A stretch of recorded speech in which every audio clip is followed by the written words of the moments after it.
Hello, ladies and gentlemen. We're back in Pokemon Sapphire. We're at part 13. And hope you guys grabbed your coffee or whatever you prefer to drink, because this is a long one. Jeez, I only got enough root beer to last me a while, so let's do this shit. I don't have enough booze for this one. What kind of booze do you prefer to drink, Light Eagle? Hard ones. Oh, you really like hard liquor.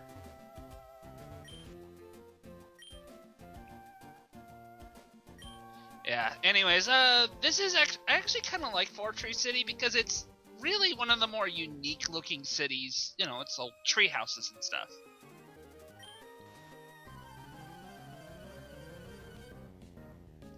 There is an asshole invisible Cabello things.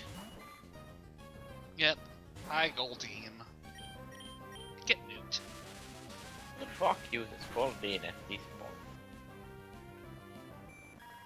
point? It's like a... oh. Free kill. Yay! Pretty much. Like I said, Positive is quickly turning into like one of my best Pokemon on my team just because he's got decent speed, he's got high special attack, and hey, look, water Pokemon. Zap. Yeah. There's not water in this game at all, you liar. There is no water, that's why the team Aqua wants to make more water. They must be stopped.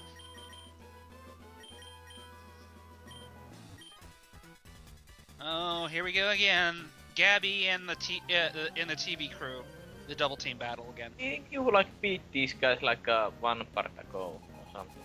Yep. And they want to challenge us to another double battle again. I keep the double battles in because, to be perfectly honest, there's really not that many of them, and this was the generation that introduced this game mechanic. And for the most part, it does change quite a bit in terms of like how you pair your teams together. I'm gonna use Earthquake! Oh crap, I killed my Pokemon. Yeah. I'm gonna use Surf. I killed my Pokemon. No, actually, in this generation, Surf doesn't hit your ally Pokemon. In future generations, it does. Are you sure? Positive. But I like the double battle because basically enemy AI is stupid.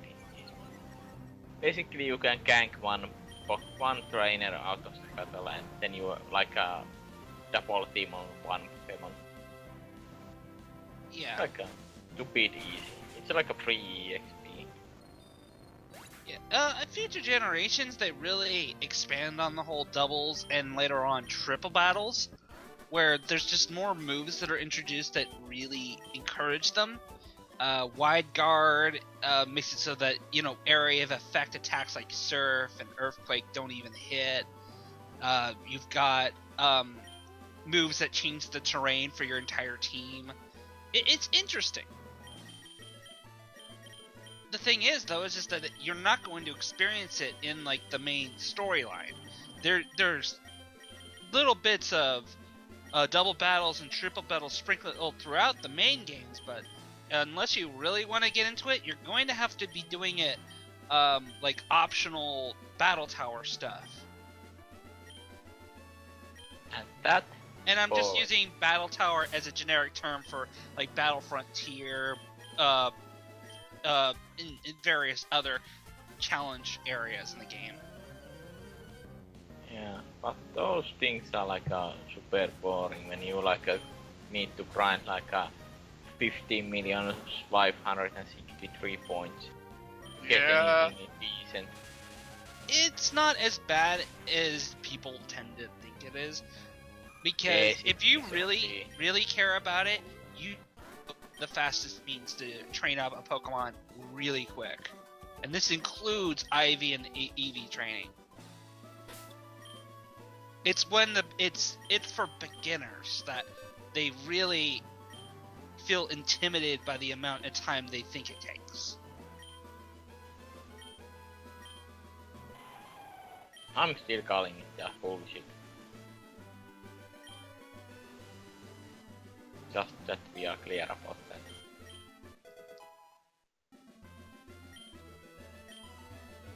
I'm not so sure if I made the right call there of teaching him Rock Tomb. Metal Claw's pretty good. Oh, look, it's that one guy from every Pokemon game. You mean the champion?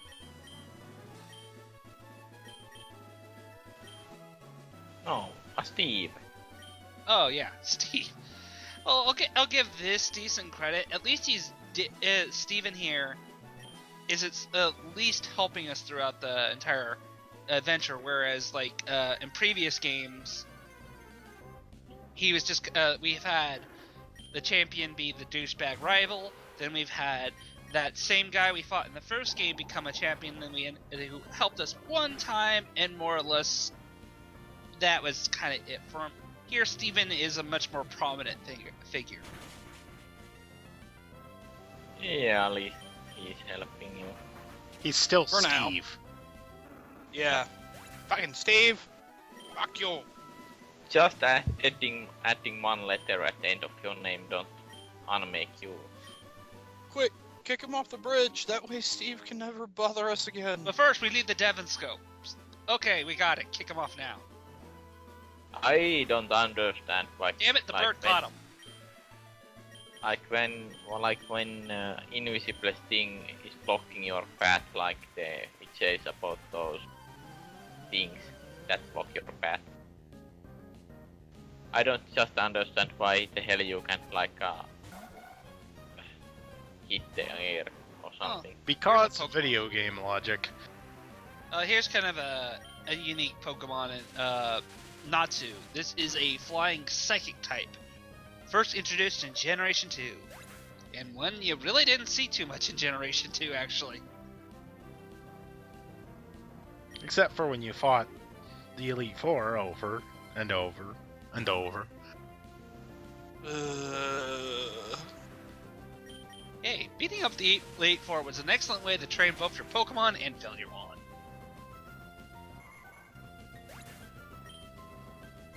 Yeah. Unless you're playing Fire Red or in Leaf Green, in which case you're fighting round 2 Elite Four, where they're significantly harder.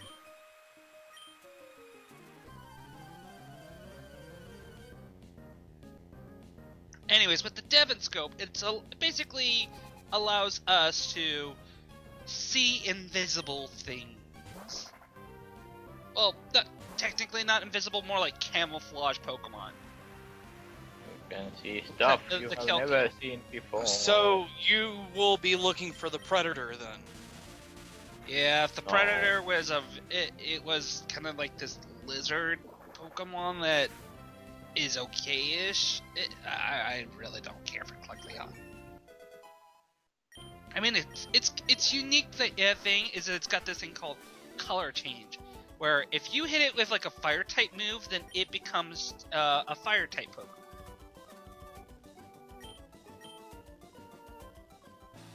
Because of that, he's kind of I'm not sure exactly how you would plan a team around that concept. Since whenever you switch him out, he goes back to being just a pure normal type.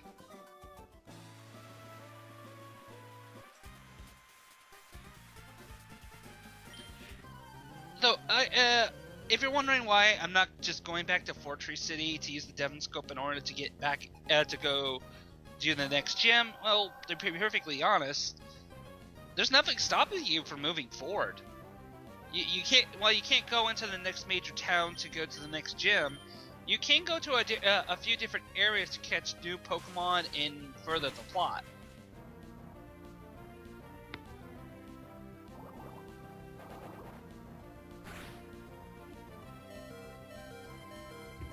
Oh yeah, this is Milotic. This evolves from Phoebus, and it has the most annoying evolution requirements in this generation in particular. In order to evolve Phoebus, which is basically a Magikarp that wishes it was a Magikarp, you need to not only raise its levels high enough to evolve, but its beauty stat must be maxed out. And that just... that means having to basically do Pokeblocks, and I don't like doing Pokeblocks. Nobody likes to do Pokeballs. Well, you have to do that silly little mini game just to make Pokeblocks, and the quality of them is also influenced by with how many other people you decide to make Pokeblocks with. Luckily, they did away with that stupid game mechanic in the remake, so all you have to do is just combine berries together and you make a Pokeblock. No huss, no fuss.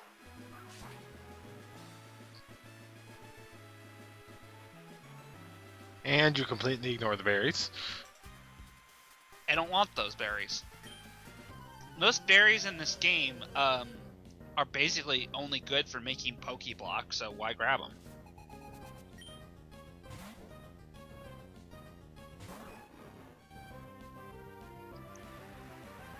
Where was my train of thought going? How the fuck we know? Oh, I had a thought and then I lost it. Oh, Ossi has a thought. Nice. For once. But Let's see. yeah, Oh yeah. Another thing about Militech I should have brought up was the fact that do not underestimate Militech. That is an extremely dangerous Pokemon to face.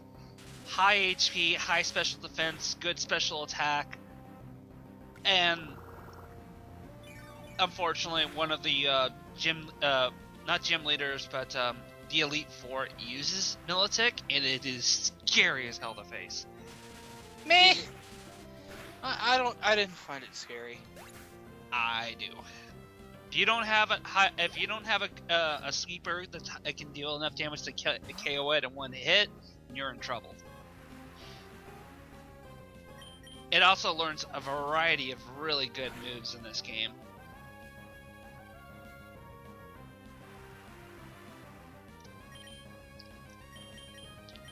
Nuzleaf. It's because of you we got the proper term for Nuzlocke.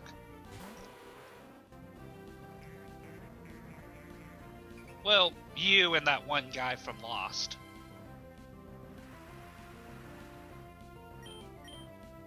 what? Don't you know, Light Eagle?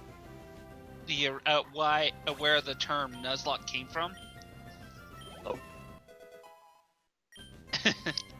Well, the originator basically caught a Nuzleaf, right? Well, I think he caught the pre-evolution of it, but basically he knew that it was going to become Nuzleaf at some point, which was pretty good for him in terms of like starting Pokemon caught. And he named it after one of the characters from the TV show Lost. And he just basically combined the two words together, and that was the very first Pokemon that died on his team, and he just kind of ran with it, you know. Okay. That's interesting. I was expecting more interesting story, but okay. Well, it helps if you actually go and read the online comic, because he really put some unique artwork touches into how he tells the story of it. Because that's basically what Nuzlocke originated as, was a comic. It was more than just a challenge. It was the story you read. And I think a lot of people often don't look at it that way. They just see, oh, you're doing a Nuzlocke run, so you put all these restrictions on. But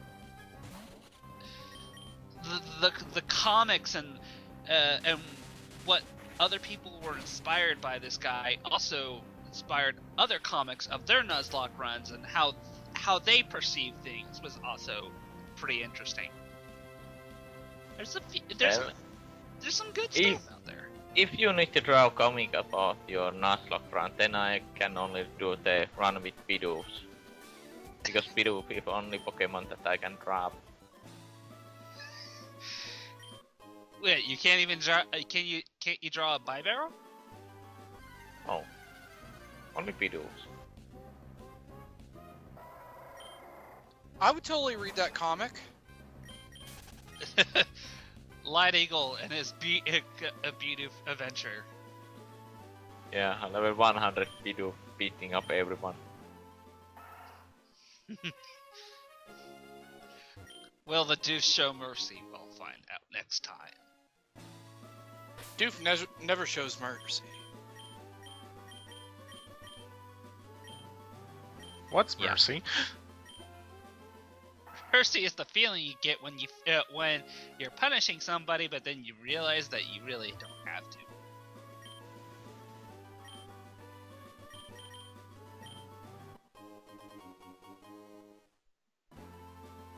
Oh god, Barry, how would you say that?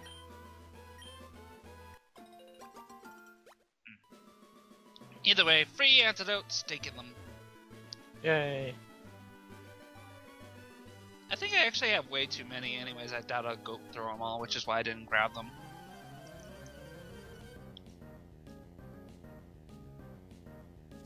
Hex Maniacs. These are kind of unique enemies in the game, or trainers in the game, because they'll like to use a bunch of psychic and ghost types. There's a couple of interesting ghost types that were introduced in this generation, and here is one of them, Death Skull. Duskull is very derpy looking Pokemon. Was a sight. Hey, I like So, you know. my derpy looking ghosts. Yeah. Death Skull is without a doubt probably one of the bulkiest ghost type out there. He has got extremely high defenses, but is slow and doesn't hit very hard. But you can build around that, since a lot of ghost types out there can learn, you know, all the really annoying moves that, like, confusion, sleep, just things that are annoying to deal with. Hi, Oddish. Bye, Oddish. Why didn't you capture that Orish? Because I don't want it. Dude, Nuptup, the destroyer of worlds. Come on now. I'm not using Nuptup. You use the Nuptup. You can't make me. Especially since I've already recorded this. Easy about that. But yeah, there is another ghost type you can catch here, and we'll see it eventually. Though that's the one thing I should mention about this version is, I believe in Pokemon Sapphire you can only catch Duskulls.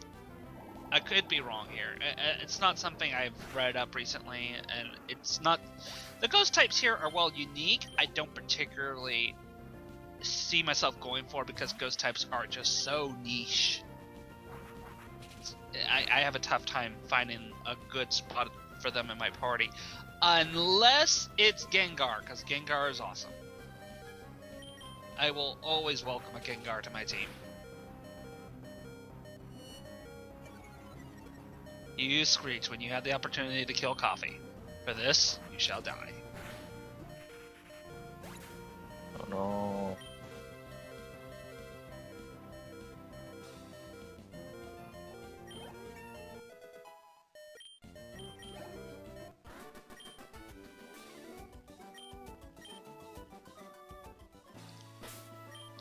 But see, the other ghost type in here, I believe it was Banette.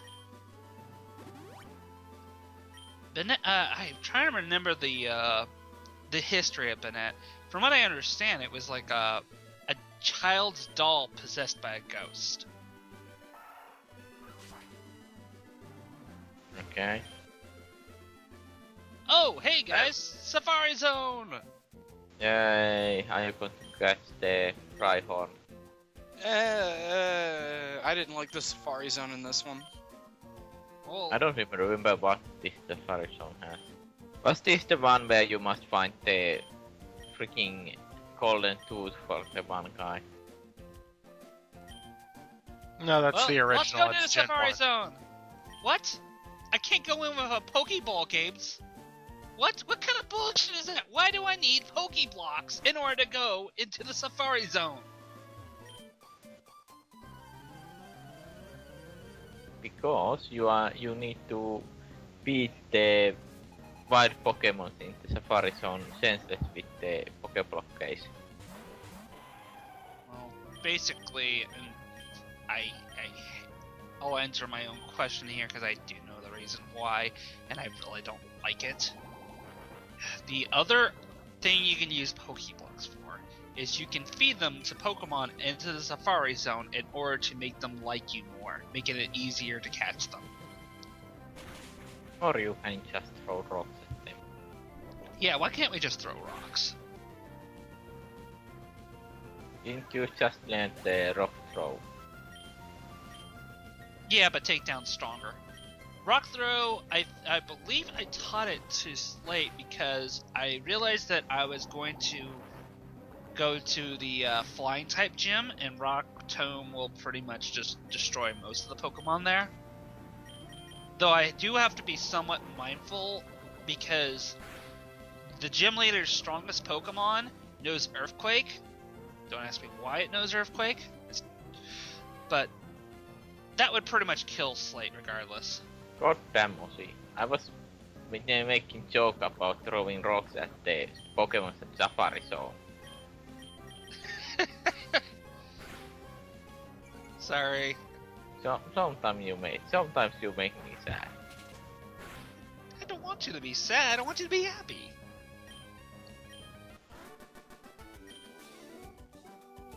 Ozzy, the killer of jokes, ladies and gentlemen. No, it's more like that jokes fly over Ozzy's head like a space shuttle. Yep. We are not even talking about airplanes now, we are talking about space shuttles. Also, this is Shuppet. This is the pre-evolution of Banette. So yeah, this version you get Banette in it. Ruby you get Duskull. And to its benefactor, I think Banette is probably the better of the two. Mostly because ghost types do physical type damage, and Banette gets a superior physical attack stat. So are we getting to the gym in this part, or are we just going to watch you derping around? Nope, we're going over here, cause this... Come on, really? No, go away, Tentacool! What the fuck, you don't use repels?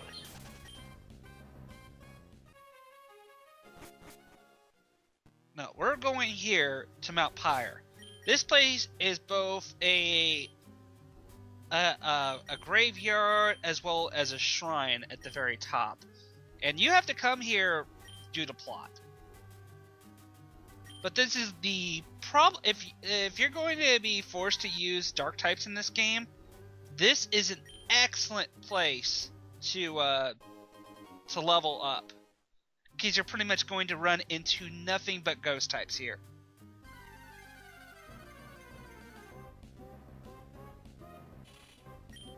Like that.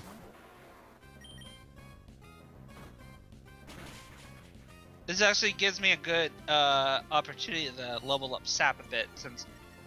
Really? You lived? How? Where's your HP? It's non-existent!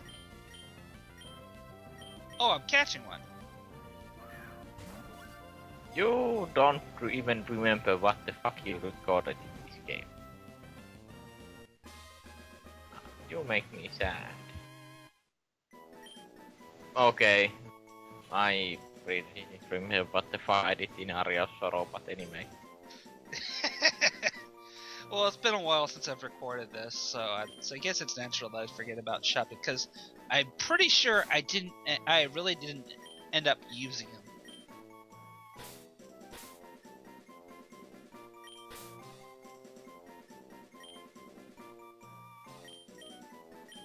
Evil Met.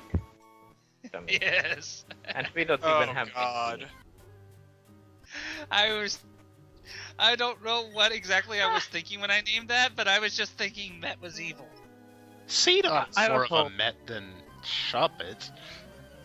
I was hoping that you name it Evil Muppet or Evil Sock. I mean, I mean, let's be honest. Seedot walks around, it has a big hat, and it shoots seeds out of its mouth like bullets. It's a freaking Met. You're right, it is. Too bad I didn't Yeah. guess. Seedot sucks. Yeah, C-Dot's not very strong early on. I mean, if you're gonna get a C-Dot, I guess, you know, it's not the worst thing you can get. It does evolve into a fairly decent Pokemon. Yeah, it's alright. It's not the best. I mean, I've seen better. Exactly. And that's just how Pokemon games are. You stack up other Pokemon against others and you decide which would you rather have. You have 6 Bidoof. Beaters Kind don't of. exist in this game as much as you'd wish they were, they're not. Wait until Gen 4. We're getting there. In which case, if I do record Gen 4, I promise there will be a Bidoof on the team. 6 of them. No, just one. 6. There could be only one. I don't want Bidoof superiority to take over. Okay, 5. No, just one. All the doofs. 4 and I don't. named Bidoof. 4 Bidoof and I don't mock too much of Lord of Shadow. That's bullshit, and you know it.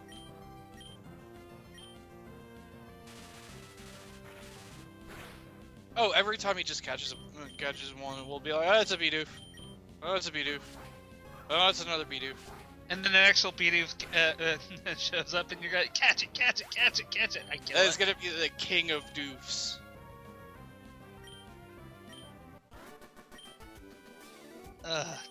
Don't hold me into recording that, because I'm not so sure if I can record DS at the moment. Even with emulators. Yeah.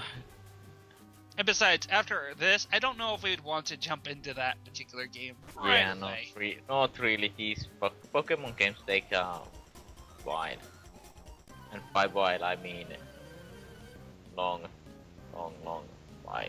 Well, if I'm trying to use a unique team or I'm trying to show off things, then yeah, they do take a while. Though, if I really wanted to, I could just speedrun freaking platinum version. I can't guarantee like an extremely good time, but I can easily beat it under 4 hours. Yeah, but there's nothing fun about that. You're right, because then I wouldn't be allowed to use a Bidoof.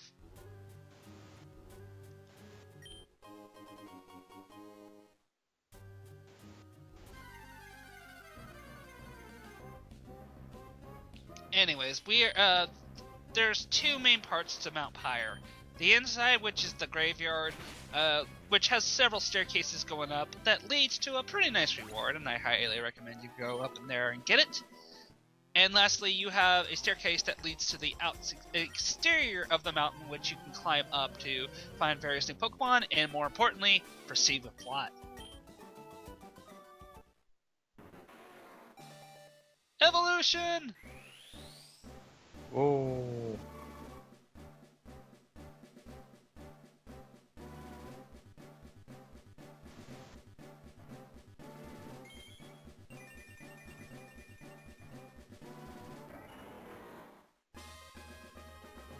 Now we have Sceptile, the final evolution for Trico.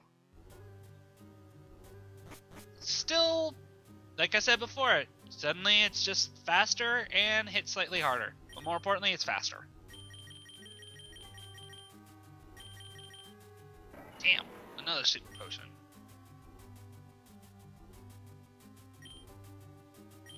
I really wish it had a better moveset that supports its high physical attack. I never liked visuals of the Trico. I mean the ultimate last evolution. Like I know. I actually like the second evolution of Trico over Sapphire.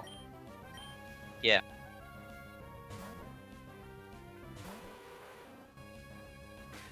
For some reason it just looks really silly. Well, I think one of the cool things about it was in the second evolution, the leaf blade attack always made sense because if you ever watch the anime, it would have it would have blades on its arms, and that would be its main attack, right? So it swing its arm like in an arc to hit with that. Or here, it doesn't do that. It doesn't have that at all. It just loses a little bit of its charm. Though in the remake, its Mega Evolution allows it to become a Dragon Grass type. Pretty unique, first of its kind, really. And I can't really give any other comment other than that because I've never used it. I guess it looks cooler-ish? I mean, basically the, Even worse in English, coolerish. yeah. I'm always up for making new words.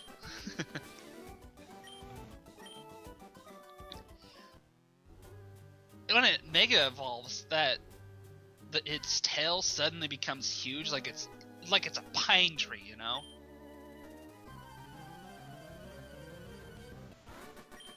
I have never seen that one. I still need to get the remakes. I played them. Remakes are good. Granted, I think the remakes really are.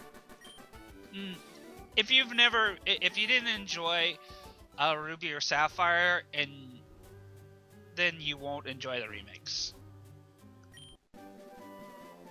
I particularly did, so yeah. I'm enjoying it quite a bit. Anyways, we got TM30 for climbing to the very top here, and it is Shadow Ball, a incredibly good ghost type move. Still broken in the new gen. Well, in the Yep, still broken in this game because it lowers special defense when ghost type moves are physical based. Rare candy! Damn it, Swiper, I love you. Luckily, we don't have to walk all the way down. For some reason, there's holes in the floor here, so we can just fall down without saving a little bit of time. No, we are not saving time because you don't use the repels. Well, I'm also trying to train up Sap, mind.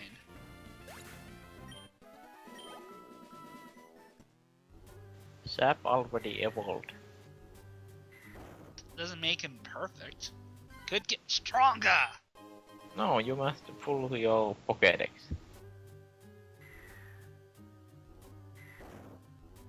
Let's see. Sapphire. Okay.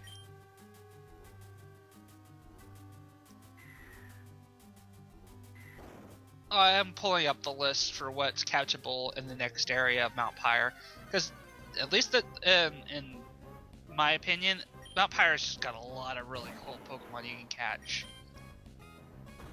So you're bound to find something you like here. Anyways, that pretty much wraps up for this part. So thanks for sticking it out because that was a long part. See you next time.